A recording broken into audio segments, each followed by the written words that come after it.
Recently, I watched the latest Alien movie, Alien Romulus, and I absolutely loved it. Is it a bit self-indulgent with references and callbacks to the rest of the series? Sure, at times. Do I think it holds up on its own despite that and delivers an experience that feels both nostalgic and fresh all at the same time? Absolutely. It's great, and it'll probably easily go down as my favorite movie of the year. But enough about that. This isn't a review of Romulus, but thanks to that movie rejuvenating my love of the Alien franchise, I felt inspired to finally finish 2 games from this long-running series that I have tried several times to beat. Alien Isolation being the first one, an intense, terrifying stealth survival horror game where you are forced to sneak around an unstoppable lone xenomorph that is always on your ass thanks to groundbreaking AI, and the second being Alien's Colonial Marines, the complete opposite of everything I just said. Some might say that these games represent the 2 peaks of Alien's long video game history, with one being the best game in the series and the other being the worst. That's clearly subjective, but I'm gonna roll with it so I can use that in the title and thumbnail for this video. In all seriousness, I do think there is something to be said in regards to how these 2 games embrace what it means to be an Alien game, and how they do so in completely different ways. Isolation falls more in line with the first Alien movie. There is one lonesome Xeno running around up, and killing it with conventional means is just not an option. Colonial Marines falls into the other category of alienness, the one where you add an S to the end of the title. Much like the movie Aliens, you are a gun-toting Marine stereotype that guns down swarms of Xenos as you fight to outlast their seemingly endless horde. Even just the names of the game showcase this. You have Alien, Isolation, versus Aliens, with an S, Colonial Marines. Pretty obvious, but I still think the distinction is worth noting. Now, both of these games are games I've never actually finished, I think. I straight up don't remember if I ever actually beat Colonial Marines because I first played it on the PlayStation 3 back during its initial 2013 release. Before replaying it, I didn't remember a single thing about it, so who knows if I ever actually finished it. Isolation I have tried to finish a few different times, one of which you can watch as a Let's Play on this very channel, and every time I tried, I wound up just kinda stopping. Well, thanks to Romulus, that's all changed. I played them, I beat them, and now I'm going to talk about them. Welcome to Tin Max. I'm Tin, by the way. Alright, so let's start with the more infamous of the 2. Aliens with an S, Colonial Marines. If you're unfamiliar with Colonial Marines and have no idea why it would be infamous, then let me give you a brief history lesson. Over the years, there have been a whole bunch of games revealed at events such as E3 and Gamescom and whatever else, and a whole bunch of them have been sold on lies. Whether it was with a flashy cinematic trailer, a special demo version made specifically for the event, or just developer/publishers over-promising, the story would always end the same. A bunch of people would get all hyped, and then when the game actually released, they would be left with a big steaming pile of disappointment. Whether the game was even good or not, it was forever overshadowed by its initial misrepresentation. Colonial Marines is one such game. It was advertised with gameplay demos and trailers that were a far cry from what actually hit shelves. It was shown to have better graphics, better gameplay, and xenomorph AI that makes them smarter than your typical first-person shooter baddies. People were hyped for the game, myself included, and that just wasn't what was actually delivered. All that being said, I actually don't hate this game. In fact, I'd go as far to say I like it, or at least most of it. There are a couple of sections that made me want to do a backflip off of a moving train, but aside from that, it's kind of fun. Don't get me wrong though, I'm not saying it's good. It's not, like, fundamentally. The game's AI doesn't work, it looks rough even by 2013 standards, and it lacks imagination in terms of story and level design. Despite all that, it's dumb enough that it manages to circle back around being fun, in a similar way to Resident Evil 6. I like the gunplay even if it's nothing special, mostly thanks to shooting Xenos still being pretty thrilling even with terrible AI. Plus it's awesome to get to use so many guns from the Alien movies. It does not take a lot to kill you, and the number of enemies can be overwhelming at points, which can definitely be frustrating, but it also weirdly works. That's the experience I want from an Aliens game. I want to feel like I could be taken out by a single xenomorph if I let it get too close, and to feel like I am constantly surrounded by these deadly monsters. They should still feel like genuine threats, even if you're mowing down tons of them at a time, and when it's at its best, Colonial Marines does achieve this. The combat does teeter-totter between super fun and super frustrating quite a bit, but for me the frustration never outweighed the fun. Although the combat does start getting stale by the final few missions due to it never really evolving in any interesting ways, or at all for that matter. I think the idea is that it would be balanced out by more varied encounters with the xenomorphs, keeping things fresher longer. That doesn't end up being the case, however, thanks to the super broken AI. The whole broken AI stuff is a whole mess that I'm not going to get too deep into, mostly because it's a topic that has been discussed to death over the years by people who actually know what they're talking about. I will, however, mention that in 2017, a modder for the game discovered a typo in the code that, when corrected, improved the AI for the Xenos. And that's pretty funny. I mean, a single letter threw off the entire enemy AI, making the game much more miserable to play. You can fix said typo yourself if you have the PC version, and there's also a massive overhaul mod available for the game that goes a long way to make the game closer to what it was meant to be. Modders aren't miracle workers as they admit themselves, and there's only so much a mod can do, but I've been playing it a bit and it does seem to improve the overall experience, making the game more fun. Speaking of fun, you know what's not fun? The god-awful boss fights in this game.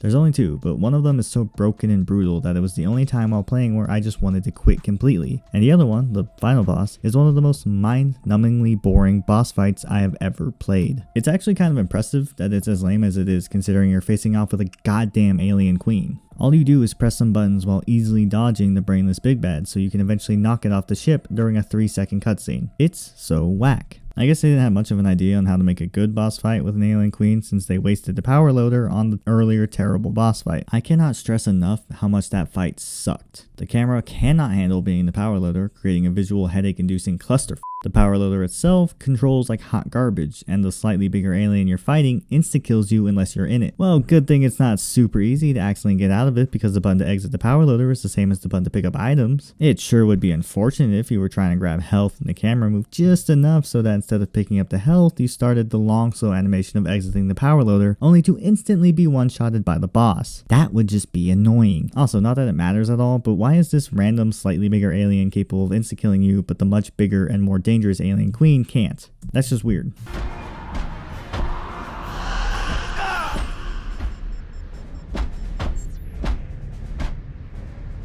That's it? Story isn't great either. In a lot of ways, it feels like a rehash of the movie Aliens, but with much worse characters. I played through the whole game and still can't tell you who any of these people are. The beginning of the game is loaded with a whole bunch of "remember this from the movie? Look, it's the thing from the movie," which I honestly don't really mind all that much because I like that movie. Gearbox did a decent job recreating the environments and settings from the film. I wasn't really expecting much from this game story anyway, so I don't really care that it sucks. To its credit, it does do some mildly neat things with the lore. For example, spoiler alert if you care, Hicks being alive instead of dying in Alien 3. Turns out he wasn't actually in the stasis pod at the beginning of that movie. It was just some other guy. I know there's a DLC that explains what happened, but I just don't really care. All in all, I understand the criticism this game receives, and most of it is well deserved. It is a very flawed game, but it's a flawed game that can be fun if you let it be. Playing it didn't feel like a total waste of my time, and I realize that's not a high bar, but still, the game's not as bad as I thought it was. It probably helps that I bought the game on sale for like $7, which is more in line with what it's actually worth. Alright, time to move on to the much better game, Alien Isolation. I've always really liked Isolation as a concept. I mean, a stealth-based survival horror game where your only option when it comes to surviving the dreaded xenomorph is to just not get caught. That's a no-brainer for an Alien game. You can't kill it, so you're forced to sneak your way around a massive space station while being hunted by the perfect organism. That's dope as hell. The problem I've always had with this game is that I am absolutely terrible at stealth games. Like, embarrassingly bad. I'm honestly not sure why they don't click with me. Could be a lack of patience or just a general skill issue, but I don't typically enjoy them. Unfortunately, Alien Isolation was an exception. This game takes a lot out of me. Alright? I know that sounds dramatic.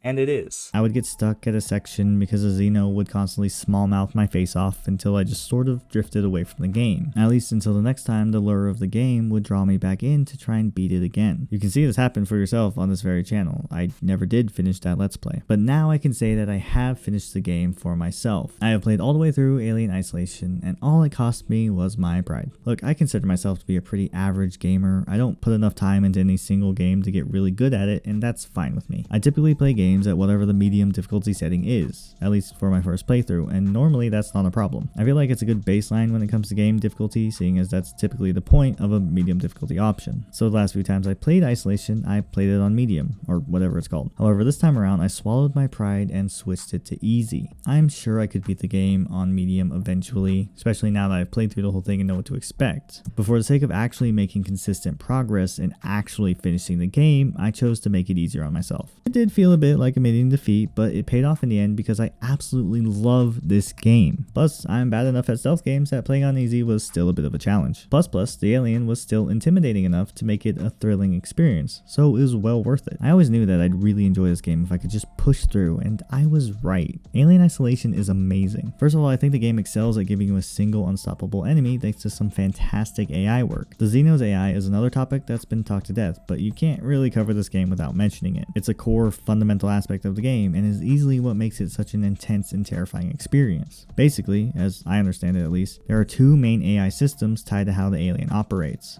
One, called a director, that is always aware of everything going on in a scene and constantly knows exactly where the player is. And another that directly controls the alien's behavior and reactions. The director will pretty much lead the alien to the general vicinity of the player, and from there it's up to the alien's own AI to actually find the player itself. This makes the xenomorph a constant threat without making it totally unbalanced in its favor. Another key aspect of the AI system that makes it so damn good is the fact that the alien seemingly learns from the player as the game progresses. This is going to be a wild simplification, but from my understanding, the alien AI has a ton of complex sets of behaviors and responses to actions the player makes that are locked at the beginning of the game. As you play through the game, more and more of these sets are unlocked either by being triggered by actions made by the player or at certain points in the main story. This essentially gives the illusion of the xenomorph getting smarter as the game progresses, despite not technically learning. That makes sense. I am the wrong guy to talk about this stuff in detail, so if you want to know more, and you should because it's fascinating, check out the channel AI and Games.